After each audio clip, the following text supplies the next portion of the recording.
పెళ్ళైనా పండగైనా వేడుక ఏదైనా పట్టుచీరల ప్రత్యేక వేదిక వారాహి సిల్క్స్. అమ్మ నమస్తే. నమస్తే జయలక్ష్మి.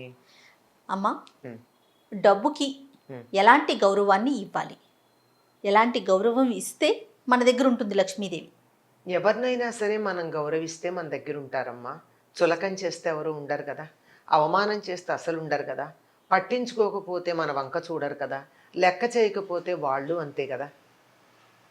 మనకి ధనం కావాలి అంటే ధనం పట్ల మనం గౌరవాన్ని ప్రదర్శించాలి. ఆ ధనం పట్ల గౌరవం ప్రదర్శించటానికే మనం ధనాన్ని లక్ష్మి అన్నాం, ధనలక్ష్మి అని కూడా అన్నాం. ధనలక్ష్మి అని ఎందుకన్నామంటే అన్ని రకాల సంపదల్ని మనం లక్ష్మిలో చెప్తాం. అవును, అన్ని సంపద అంటే కరెన్సీ ఒకటే కాదు కదా, అన్ని రకాలైనటువంటిది. ఆరోగ్యం దగ్గర నుంచి ధనలక్ష్మి, ధాన్యలక్ష్మి, విద్యాలక్ష్మి, విజయలక్ష్మి, ధైర్యలక్ష్మి అంటూ మనకు కావాల్సింది ఏదైతే ఉన్నాయో అవన్నీ సమృద్ధిగా ఉండాలనుకుని ఆ సమృద్ధిగా ఉండాలి అనే భావనతో లక్ష్మి అన్న పదం వాడాం. అందులో మరి ధనం అంటే ఏమిటి అన్నారు మన వాళ్ళు. ధనం అంటే ధనం అగ్నిర్ధనం వాయుర్ధనం ఇంద్రోధనం వసు అని చెప్పి శ్రీ సూక్తంలో చివర చెప్తారు. ధనం అంటే ఏది ఇప్పటికిప్పుడు మనం వాడుకోవడానికి ఉపయోగపడుతుందో అది ధనం. వాడుకోవడానికి ఉపయోగపడాలి, నాకు కానీ మరొకళ్ళకి కానీ. అలా ప్రయోజనాన్ని కలిగించేది, ప్రయోజనాత్మకంగా ఉండేది, ప్రయోజనకరంగా ఉండేటటువంటి దాన్ని ధనము అన్న పేరుతో పిలిచారు. అటువంటిది మిగిలినవన్నీ ఎట్లా ఉన్నా ఒక ధనాన్ని మరొక ధనంగా మనం మార్చుకోవడానికి మధ్య వ్యవహారం కోసం ఉపయోగించుకుంది మనం వాళ్ళ డబ్బు అని చెప్తున్నటువంటి కరెన్సీ కావచ్చు. కరెన్సీ ఏమిటి కరెన్సీని. అవును, అంటే కరెన్సీ అంటే వెంటనే నోట్లు అని అర్థం వస్తుందేమో, చిల్లర కూడా అందులో కలిసి ఉంటుంది అనే ఉద్దేశంతో చెప్తున్నా. ఏదైనా సరే మనం బార్టర్ సిస్టమ్కి మధ్యలో మాధ్యమంగా వాడుకున్నాం. వస్తు వినిమయానికి అన్ని సందర్భాల్లోనూ వస్తువుని ఇవ్వలేం గనక వస్తువుకు ఒక వెల కట్టి దానికి గుర్తుగా ఒకప్పుడు వెండి నాణ్యాలు, రాగి నాణ్యాలు, బంగారు నాణ్యాలు ఉండేవి కదా. అవును, ఇప్పుడు అవన్నీ మనకు కష్టం అనిపించి కాగితాలు, నికెలు, క్రోమియము, ఒకప్పుడు ఇత్తడన్నా ఉండేది, ప్రస్తుతం అది కూడా కాదు. ఇట్లాంటివి పెట్టుకున్నాం. ఏదైనా సరే ఒక అండర్స్టాండింగ్ కోసం పెట్టుకున్నాం. ఒక ఒప్పందం నోట్ల మీద ఉంటుంది. I agree to pay the amount అని ఒక ఒప్పందం గురించే ఉంటుంది అందులో. అలాంటి ఒప్పందంగా తీసుకునేటటువంటి దేనికి రిప్రజెంటేటివ్గా పెట్టుకున్నాం మనం దాన్ని? ఒక సంపదకి రిప్రజెంటేటివ్గా. ఇప్పుడు నేను ధాన్యం పండించాను, కిలో బియ్యం అయితే 50 నుంచి 70 దాకా ఉన్నాయి అనుకోండి.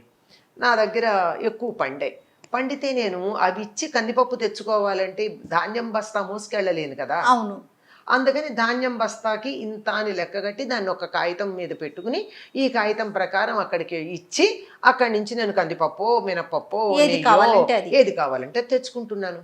అవును, అంచేత ఇది వస్తు వినిమయానికి మధ్యలో ఒక మాధ్యమంగా ఉంటుంది. ఎకనామిక్స్ వాళ్ళు కొంచెం డిఫరెంట్గా చెప్తారు, మనకు వ్యవహారం కనుక నేను చెప్తాను, మామూలు మనుషులకు వ్యవహారం కనుక. అట్లా ఉండేటటువంటిది. ఇది దేనికి ప్రతీక? సంపదకే కదా. మరి సంపదకి ప్రతీక అయినటువంటి దీనిని మనం గౌరవంగా చూడాలా అక్కర్లేదా? ఖచ్చితంగా చూడాలి, గౌరవంగా చూడాలి. ఎవరైతే దాని పట్ల గౌరవం కలిగి ఉంటారో వాళ్ళ దగ్గర నన్ను గౌరవిస్తున్నారు, నాకు మర్యాద ఇస్తున్నారు, నన్ను పూజిస్తున్నారు అని చెప్పి లక్ష్మీదేవి వచ్చి కూర్చుంటుంది. లేకపోతే వీళ్ళు నన్ను చులకం చేశారు, నా పట్ల వీళ్ళకి లెక్కలేదు అని చెప్పి తను కూడా మనల్ని నిర్లక్ష్యం చేసేటటువంటి అవకాశం ఉంది. అందువల్ల ధనాన్ని, పోని ధనం అంటే వేరే సంగతి కాదు, దేన్నైనా సరే మనకి పనికొచ్చే వస్తువు అనుకున్నటువంటి దాన్ని చులకం చేయకూడదు. మనకి ఇంట్లో పూర్వం పెద్దవాళ్ళు ఉంటే చెప్పేవాళ్ళు, ఇప్పుడు అందరికీ పల్లెల్లో తప్ప ఎక్కడా అటువంటివి లేవు. ధాన్యం బస్తా ఉంటే కాలుతో తన్నకూడదు అన్నారు, కనపడితే కళ్ళకి దండం పెట్టుకోవాలి. కూరగాయలు కనపడితే దాన్ని తన్నకూడదు. కూరగాయ కావచ్చు, పండు కావచ్చు, ఏదైనా సరే ఇది మనకు ఉపయోగపడే వస్తువు అనుకున్న దేన్ని కూడా మనం గౌరవంగా చూడాలే తప్ప దాన్ని చులకన చేయడం కానీ, కనీసం చీపురుతో చిమ్మరమ్మ, చేత్తో తుడుస్తారు కానీ కింద పడితే కూడా, అంటే దాని పట్ల గౌరవం. అలా గౌరవం చూపిస్తారు గనక దానికి దాన్ని మనం వాళ్ళకి బాగా ఉంటుంది. ఒక పొలాల్లో అంతా చూడాలి అంటే ప్రత్యేకంగా చీపురు కాకుండా పొలికట్ట అని ఒకటి తెచ్చుకుంటారు అక్కడ ఉండే చెట్లని. ఆ చెట్లను ఒక కట్టకట్టి దాంతో తుడుస్తారు తప్ప చీపురుతో తుడవరు ఉమ్. అవును. కదా. అవును. అంటే అలా గౌరవించిన చోట ధాన్యం లక్ష్మీదేవి. ఉంది.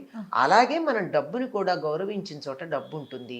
గౌరవించకపోతే అది మన దగ్గర ఉండవలసిన అవసరం ఏముందో ఒక మాట చెప్పండి. ఉమ్. ఏదైనా ఇచ్చిపుచ్చుకోవటమే కదా. కానీ మనం అట్లా లేదు.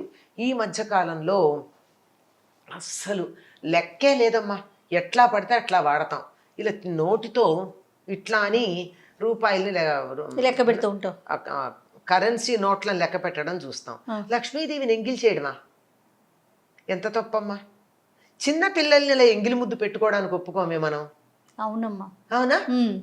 అట్లాంటిది లక్ష్మీదేవిని అలా నాలుగుతో ఇట్లా అని కాగితాలు లెక్క పెట్టడం అనికొస్తుందా? తప్పు. చిన్నపిల్లలైతే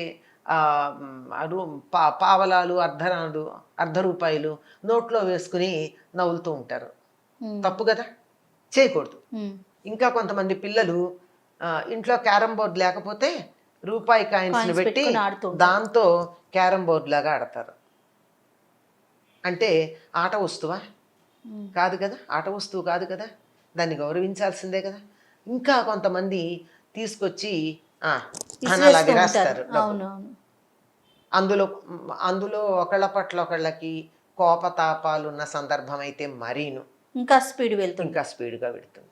అసలు అవి ఏం లేకపోతే కూడా క్యాజువల్గా కూడా అలా గిరట్టేసే వాళ్ళు ఉన్నారు డబ్బుని.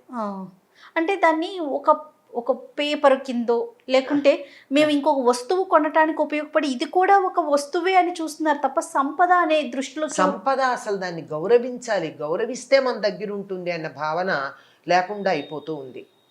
దాన్ని కూడా ఇంకా నేను ఒకటి చెప్తా, అది డబ్బు అవునో కాదో తర్వాత మాట.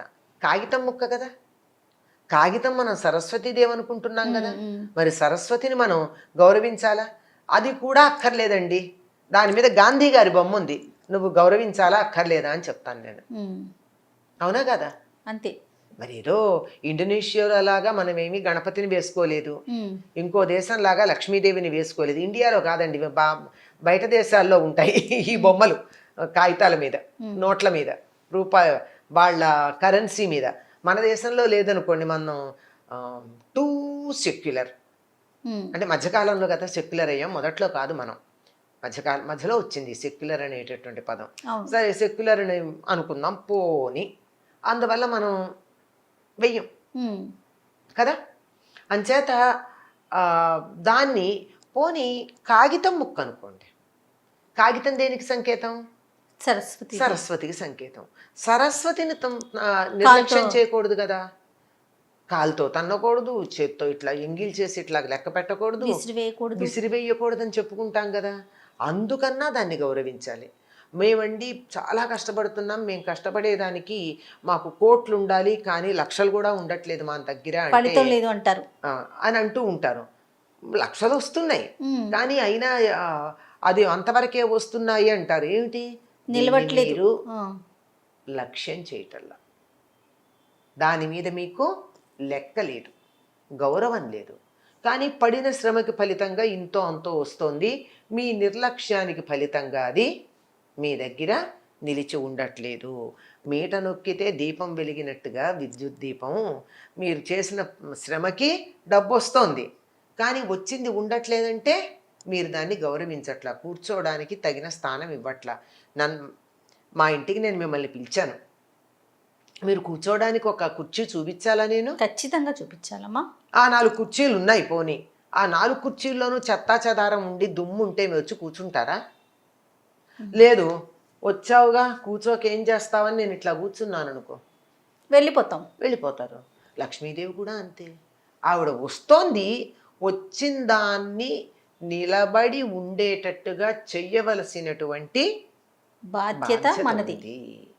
అమ్మ, ప్రత్యేకించి ఇంట్లో పలానా ప్రదేశం పలానా ప్లేస్లోనే ఉంచితే ఆవిడ స్థిరంగా ఉంటుంది అని అలాంటి నియమం ఏమైనా ఉందా? అంటే వాస్తుశాస్త్రంలో ఈ మధ్య చెప్తున్నారమ్మా, ఈశాన్య మూల గనక ఉన్నట్టయితే ధనం నిలిచి ఉంటుంది, ఈశ్వర స్థానం అని.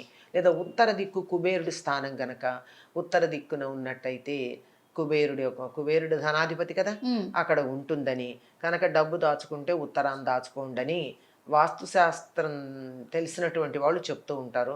నమ్మకం ఉంటే ఆ పని చేయండి. పెద్దవాళ్ళు చెప్పినది ఏమన్నా సూచించింది ఏమన్నా ఉందమ్మా? పలానా వైపు మనం పెట్టుకోవాలి, ఆవిడ స్థిరంగా ఉండాలంటే చేయాల్సింది. అట్లా పెద్దవాళ్ళు అట్లా ఏం చెప్పలేదమ్మా. ఇది వాస్తులో చెప్తూ ఉంటారు. కానీ చాలా మంది నాకు తెలిసి ఒకప్పుడు అంటే పాత తరం వాళ్ళు డబ్బు దాచుకోవడం అనేది దేవుడి గదిలో దాచుకునేవాళ్ళు. మ్మ్. దేవుడి గదిలో దేవుడికి ఒక ఆసనం లాంటిది ఉంటుంది కదా, దాని కింద చిన్న దేవుడి సామాను పెట్టుకుని అర ఉంటుంది కదా, ఆ అరలో పెట్టుకుంటారంటే ఇది మేము లక్ష్మీదేవిలా దీన్ని గౌరవిస్తున్నాము, మాకు లక్ష్మితో ఇది సమానం అనేటటువంటి అర్థంలో. లేదంటే ఇనప్పెట్టెలో పెట్టుకుంటారు, మ్మ్. అమ్మవారు అక్కడ స్థిరంగా ఉంటుంది అని. దానికోసం ప్రత్యేకంగా ఇనప్పెట్టెలు ఉండేవి పూర్వం, నగలును డబ్బు పెట్టుకోవడానికి ప్రత్యేకంగా ఉండేవి అవి. అందులో మళ్ళీ బట్టలు అవి ఏమి ఉండవు ఇప్పట్లాగా. అది పూర్తి ఇనప్పెట్టండి, ఇనప్పెట్టి అంతే అట్లా. సో దీన్ని బట్టి మనం లక్ష్మీదేవికి అంటే డబ్బుకి సంపదకి గౌరవం అనేది ఇవ్వాలి. మీరు గమనించినట్టయితే గుజరాతీలు వ్యాపారస్తులు ఉన్నారు, మార్వాడీలు, వాళ్ళు ఒక పైసాని కూడా తక్కువ అని చూడకుండా ఎంత గౌరవంగా చూస్తారో చూడండి. మరి వాళ్ళ దగ్గర లక్ష్మి ఉంది అంటే ఉంటుంది, వాళ్ళు గౌరవిస్తారు గనక. అవును, వాళ్ళని చూసి నేర్చుకోవాలి. ఒక్క పైసాని కూడా తక్కువ అనుకోరు వాళ్ళు కాగితాలు, చిత్తు కాగితాలను వరుసలో పెట్టుకుని వెనకాల వేరే రాసిన కాగితాలు ఉంటే ఆ కాగితాల మీద ఇవతల పక్క లెక్కలేస్తారు, లేకపోతే పలక దగ్గర పెట్టుకుంటారు బంగారం షాపుల్లో చూడండి. మనలాగా కాగితాలు అలా గిరాట్టారు. మరి వాళ్ళ దగ్గర సంపద మీద వాళ్ళకి లక్ష్యం ఉంది గనక అక్కడ నిలుస్తుందమ్మా. పిల్లలకి చిన్నప్పటి నుంచే ఎలా నేర్పించాలమ్మా? డబ్బుని గౌరవించాలని, అది గౌరవిస్తేనే మన దగ్గర ఉంటుందని, దాని పట్ల గౌరవ మర్యాదలు కలిగి ఉండాలని, ఈ ఒక్కటి రావడానికి ఎంత కష్టపడతామో ఆ కష్టం దాని వెనకాల ఉన్నది తెలుసుకోవాలని వాళ్ళకి తెలియచెప్పాలి. నమస్తే అమ్మా. నమస్తే అమ్మా.